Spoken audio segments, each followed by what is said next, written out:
अस्सलाम वालेकुम। Welcome to my channel chemistry Eta online. आज की इस वीडियो में हम लोग बिल्कुल फ्रेश सेकेंड ईयर के लिए कोर्स शुरू करने जा रहे हैं और ये उन बच्चों के लिए जो हमारे साथ फर्स्ट ईयर से सेकेंड ईयर को प्रमोट हो गए हैं, तो उनके लिए हम बिल्कुल एक प्रॉपर सीक्वेंस से चैप्टर बाय चैप्टर इन टॉपिकों को, इन लेक्चरों को हम इंशाल्लाह अपलोड करेंगे।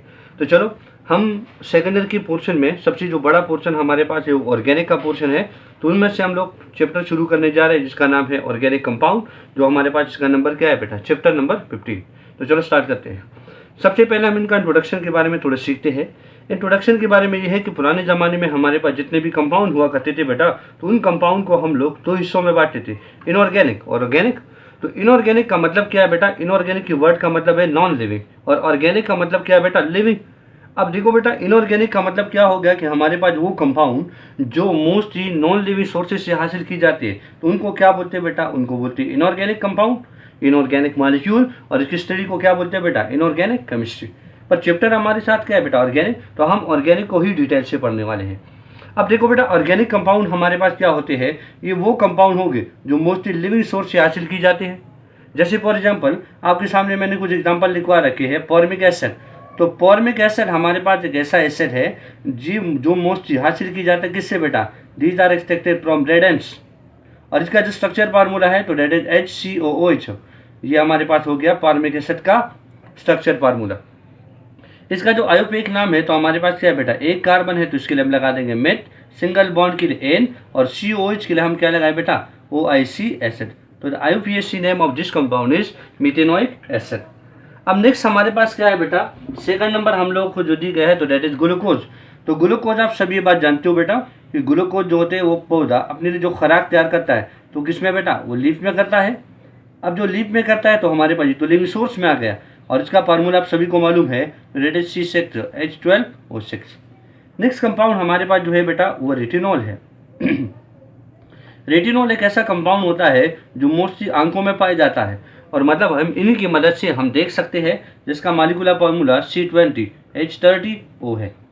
और नेक्स्ट हमारे पास जो है बेटा दैट इज यूरिया। यूरिया जो हमारे पास है ये ह्यूमन की जो लिविंग ऑर्गेनिज्म की जो सोर्स से हासिल की जाती है तो दैट इज यूरिन। और ये हमारे पास यूरिया का स्ट्रक्चर फार्मूला क्या है कि जब हम लोग कार्बोनिल ग्रुप को C+O को दोनों तरफ अमीनो ग्रुप कनेक्ट कर दे तो this is said to urea. तो ये हो गए हमारे पास कुछ एग्जाम्पल जो कि हमारे पास क्या है, ऑर्गेनिक कंपाउंड के हैं, और हमने देखे बेटा कि ये लिविंग सोर्सेज से हासिल की जाती है। तो इसकी स्टडी को क्या बोला जाएगा बेटा, ऑर्गेनिक केमिस्ट्री। अब यहाँ पर हमारे पास क्या है कि पुराने ज़माने में एक थ्योरी हुआ करती थी जिसके मुताबिक ये बात बहुत ज़्यादा मशहूर थी कि ऑर्गेनिक कंपाउंड हम लोग कभी भी लेबोरेटरी में तैयार नहीं कर सकते। तो इसलिए ऑर्गेनिक कंपाउंड उस वक्त बहुत ही ज़्यादा मिनिमम मतलब लिमिटेड थे। चलो देखते हैं। और वाइटल फोर्थ थ्योरी हमारे पास जिसको रिप्रेजेंट करने वाला जो बंदा है तो डेट इज बर्जीलियस। बर्जीलियस ने 1807 में इसको रिप्रेजेंट किया। उसका हेडिंग जो है वो बिल्कुल सिंपल है। वो कहते हैं कि ऑर्गेनिक कंपाउंड को हम कभी भी लेबोरेटरी में तैयार नहीं कर सकते। ऑर्गेनिक कंपाउंड जो बनते हैं तो लिविंग ऑर्गेनिज्म की वजूद के अंदर बनते हैं, एक सुपर ताकत से, एक सुपर नेचुरल फोर्स की वजह से, जिस फोर्स को वाइटल फोर्स बोलते हैं, और इस थ्योरी को वाइटल फोर्स थ्योरी बोलते हैं। इस थ्योरी को हम एक और नाम से भी पुकार सकते हैं, दिस इज सेड टू वाइटलिज्म। अब देखो बेटा, हमारे पास उस वक्त बर्जीलियस एक बहुत ही ज्यादा एक महान साइंटिस्ट था, उन्होंने ये बात करा रखी थी। तो बहुत सारे लोगों ने मतलब वो स्टडी करना छोड़ दिया था कि वो बोल रहा कि नहीं बनता, तो ठीक है नहीं बनता। पर क्या हुआ कि 1828 में एक ऐसा बंदा है जिसका नाम था फ्रेडरिक वूलर, जिन्होंने वाइटल फोर्स थ्योरी को रिजेक्ट कर दिया। नाउ किस तरीके से रिजेक्ट कर दिया, उन्होंने एक ऑर्गेनिक कंपाउंड बना दिया जो हमारे पास सबसे पहले सिंथेटिक ऑर्गेनिक कंपाउंड है, दैट इज यूरिया। और क्या हो गया बेटा, यूरिया की बनने से क्या होगा, completely vital force theory reject हो गई।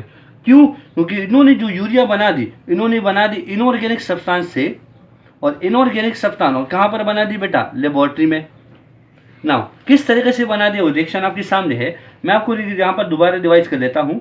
हमारे पास एक साल्ट उन्होंने ले लिया जो हमारे पास इनऑर्गेनिक कंपाउंड है, और मतलब नॉन लिविंग सोर्स से हासिल की जाता है, चट्टानों से, रॉक्स से। तो that is what, potassium cyanate. Potassium cyanate अगर हम रिएक्ट करा दें किसके साथ, अमोनियम क्लोराइड के साथ, तो ये क्या बनाएगा बेटा, अब देख लीजिए। इसमें अब क्या होगा, डबल डिस्प्लेसमेंट होगा। मतलब यहाँ पर जो पोटेशियम है वो क्या होगा बेटा, पोटेशियम हमारे साथ क्लोराइड के साथ रिएक्शन कर लेगा, तो it will form potassium chloride. और एमोनियम जो है एमोनियम साइनाइड के साथ रिएक्शन कर लेगा, तो it will form ammonium cyanate. अब देखो बेटा, यहाँ पर जो हम लोगों ने एमोनियम साइनेट ले दिया, इस अमोनियम साइनाइड को इन्होंने हीट कर दिया, उसका रीअरेंजमेंट रिएक्शन हो गया, मतलब ये दोबारा टूट गया और फिर से बन गया, मतलब रीअरेंज हो गया, और इन्होंने एक कंपाउंड तैयार कर दिया जो हमारे पास क्या है कि कार्बोनिल के दोनों साइड उन्होंने जिसके साथ अमाइनो ग्रुप कनेक्टेड थे, and this compound is said to urea. तो आप सबको मैंने पहले बता दिया कि यूरिया जो है वो लिविंग सोर्स यूरिन से हासिल की जाता है, और यहाँ पर क्या हुआ कि उन्होंने इसको इनऑर्गेनिक सोर्सेज मतलब हम लोगों ने साल से तैयार कर लिया, तो वाइटल फोर्थ थ्योरी इस रिएक्शन के बिहाफ पर रिजेक्ट हो गई, और क्या हो गया बेटा, ऑर्गेनिक कंपाउंड को एक रेस मिल गई, मतलब इसके बाद क्या हमारे पास चैम्पर तैयार हो गया जिसको गुस्ताव कोम्पा ने तैयार कर दिया, इसके बाद हमारे पास एसिटिक एसिड तैयार हो गया, और आजकल के दौर में अगर हम देख ले तो हमारे पास 10 मिलियन ऑर्गेनिक कंपाउंड तैयार हो चुके हैं, और हर साल हमारे पास हजारों कंपाउंड और भी तैयार होते जाते हैं। नाउ देखो बेटा, अब ये पॉइंट है कि हम लोग ऑर्गेनिक केमिस्ट्री की मॉडर्न डिफिनेशन कर ले, क्योंकि पुरानी डिफिनेशन से तो काम नहीं चलता कि हम लोग उनके सोर्सेज की बिहाफ पर उन कंपाउंड को याद करेंगे, ये बहुत ही मुश्किल है, क्योंकि इस सिस्टम को याद करना काफ़ी टफ हो जाएगा हमारे लिए। इसलिए साइंटिस्ट ने सोचा कि ऑर्गेनिक केमिस्ट्री का मॉडर्न डिफिनेशन होना चाहिए जिसकी बिहाफ पर उसको हम समझ सके। तो चलो देखो बेटा, मॉडर्न डिफिनेशन ये है कि study of hydrocarbon and their derivatives.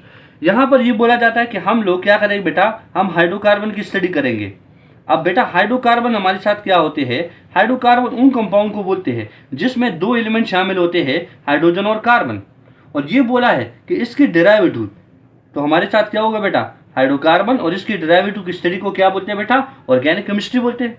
अब देखो बेटा, हाइड्रोकार्बन में से मैं एग्जांपल ले लेता हूँ, जस्ट सपोज हमारे पास है मीथेन। मीथेन आप देख रहे हो बेटा कि इसमें कार्बन और हाइड्रोजन है, तो दिस इज हाइड्रोकार्बन। अब देखो बेटा, अगर मैं इस मीथेन में इसका मैं एक रिएक्शन करा दूं, लेट सपोज क्लोरीनेशन कर दूं। अब क्लोरीनेशन में करा रहा हूं किसके प्रेजेंस में, लाइट की प्रेजेंस में, तो यहाँ पर क्या कर दूं बेटा कि यहाँ से मीथेन में एक हाइड्रोजन को डिस्प्लेस कर दे क्लोरीन की मदद से, तो क्या हो जाएगा बेटा, एक हाइड्रोजन कम कर दो तो C3 हो गया, और एक क्लोरीन ऐड कर लो, और साथ में क्या बना बेटा, HCl।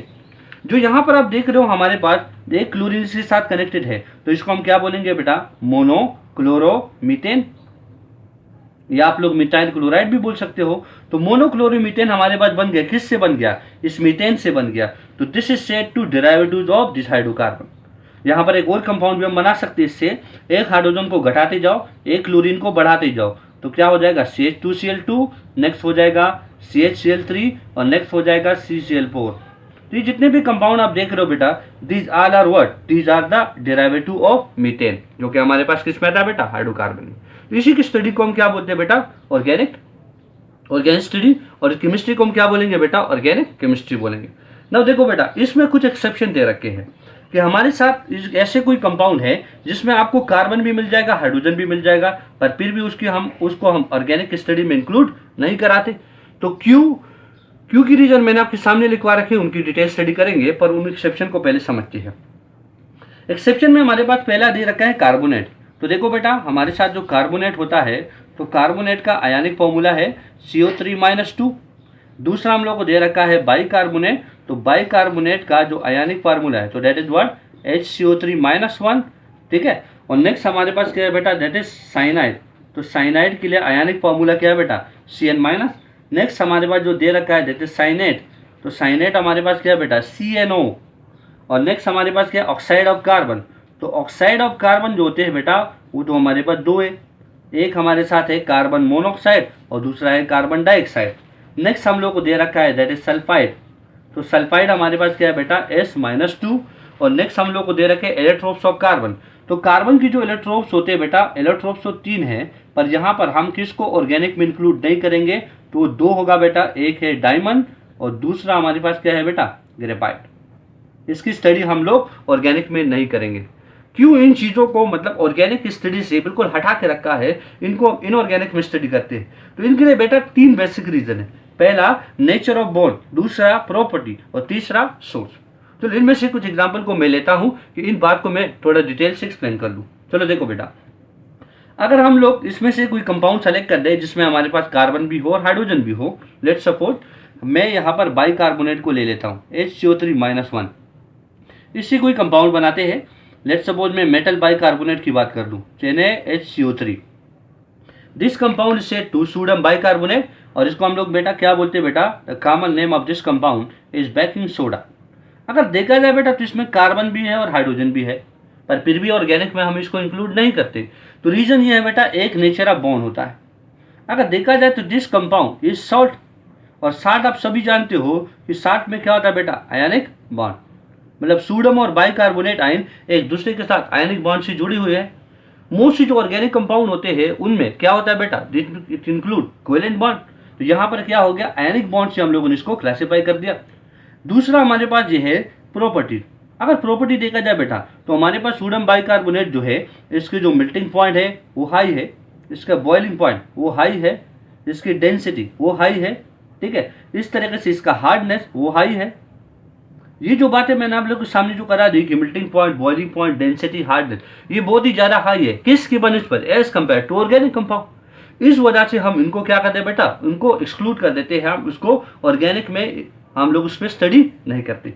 और तीसरा क्या बेटा, तीसरा है हमारे पास सोर्स, मतलब यहाँ पर हम जो सोडियम बाइकार्बोनेट की बात कराते हैं तो इसको हम हासिल करते हैं बेटा रॉक से, माउंटेन से, जो हमारे पास नॉन लिविंग सोर्सेज मानता है। तो आप लोगों ने देख दिया कि हम किन कंपाउंड को क्यों इनमें इंक्लूड नहीं कराते। तो मतलब आप लोगों ने देखा कि एक ionic bonding, nature of bonding की वजह से, सेकंड हमारे पास क्या प्रॉपर्टी की वजह से, और तीसरा सोर्स की वजह से इन कंपाउंड को हम इसमें इंक्लूड नहीं कराते। तो इंशाल्लाह अगले लेक्चर में हम लोग स्टडी करेंगे फॉसिल फ्यूल को। इस वीडियो में इतना ही काफ़ी है। उम्मीद है आप लोगों को वीडियो अच्छी लगी होगी। Thank you for watching my video. अल्लाह हाफिज़।